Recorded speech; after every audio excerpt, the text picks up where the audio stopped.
is my conscience here. He's able to do it each time, to make me sit down and prepare for the meeting before coming in. And today he's going to speak with us about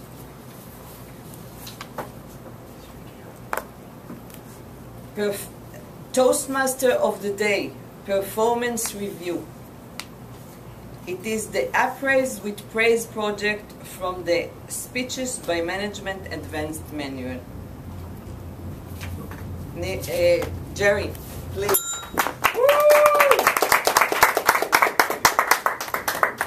Just to inform the audience of this particular project, what it is I begin with a 1 to 2 minute description of what a performance review is, how it should go, and then I'll role play with a special guest I've invited here today.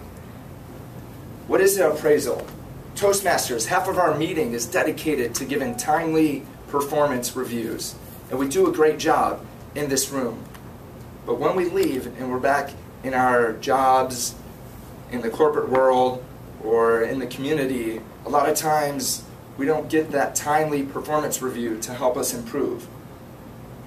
A lot of times it's the structure that's built in to our review process. A lot of companies will have an annual review process where managers, upper management will only communicate the reviews of their staff only one time a year.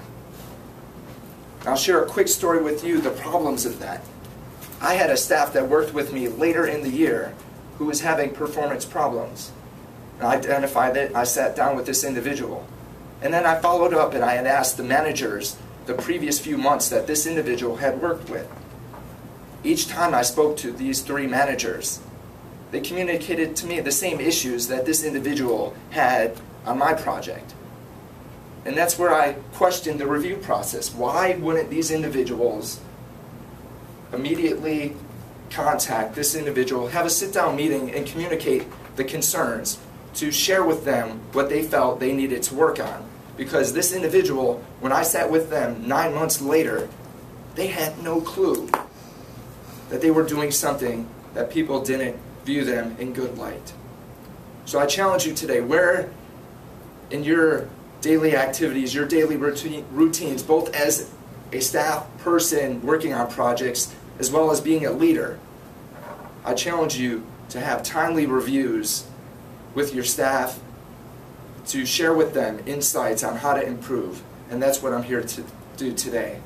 And the special guest, I'll bring up Neil Linares, who's come all the way from Doral Toastmasters to role play with me today. For those of you who weren't able to attend last week's meeting, Neil performed his second time as Toastmaster of the Day. Toastmaster of the Day is very challenging.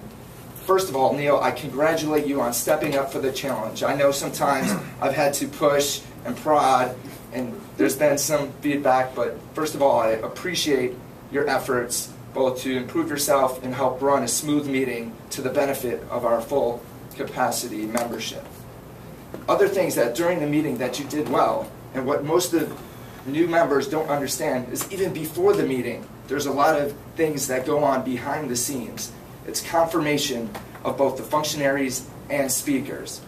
One of the objectives of Toastmaster of the Day that you did great, and I applaud you for, is the introductions of the speakers. You were able to motivate the speakers beforehand to send you the detailed descriptions of their speaks, of their titles, their bios, to give them a welcome introduction, to make the meeting run smoothly.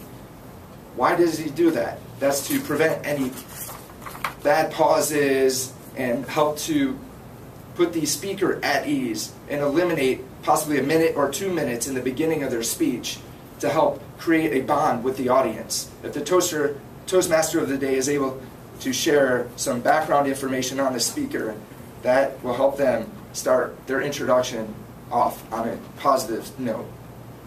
Other things that you did well. We did have a few last minute changes and you were able to adapt and definitely were demurge during the meeting. Some improvements that I would share with you that I experienced myself and see many other Toastmasters, from first-timers to experienced Toastmasters, dealing with the conflict during the meeting that does arise. Sometimes, and it does happen, we have speakers that go over their time allotment. Now, this is a challenging situation to deal with, where you have to, one, as commander-in-chief of the meeting, you must control. One of your primary objectives is to start and end the meeting on time. The general evaluator, in their evaluation, will point out whether or not the meeting has run on time. So to make sure you're performing well and meeting that objective is to make sure that during the meetings you monitor the timing that's going on. One of the recommendations that I've adopted and I share for you to potentially use in the future is I keep a stopwatch. I use my iPhone as well, and I monitor the agenda, where potentially as the speakers go by, if we lose 2 to 3 minutes of speech and we're 10 minutes behind, I make an assessment halfway through the meeting where maybe I need to talk to the table topics master. Okay, before the meeting I spoke to them, we have time for 4 to 5 questions, but unfortunately during the meeting we went over. So that's where you're able to cut back and save yourself, so then we still end on time. So that's kind of what the good thing about the structure of the meeting is. There are areas in the second half of the meeting that can be squeezed to the detriment of the table topics master, because they shouldn't be put in a position where normally we allot them 10 minutes of time during the meeting to allow impromptu speaking of our guests and new members that haven't had a speaking role in the meeting. So that's where I close with what you're great about and what I recommend continuing: your communication. All the members love you. Feel free to, when you're in that role, to be more commanding, take more a leadership role.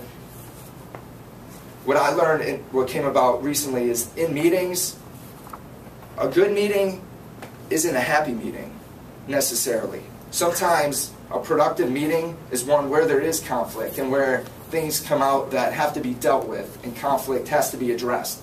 And that's where, as a leader, we can grow by having experience dealing with those specific situations. So for you personally, as you create those, I see that you will be able to overcome those, and I look forward to your next Toastmaster of the Day role. Thank you. Toastmaster.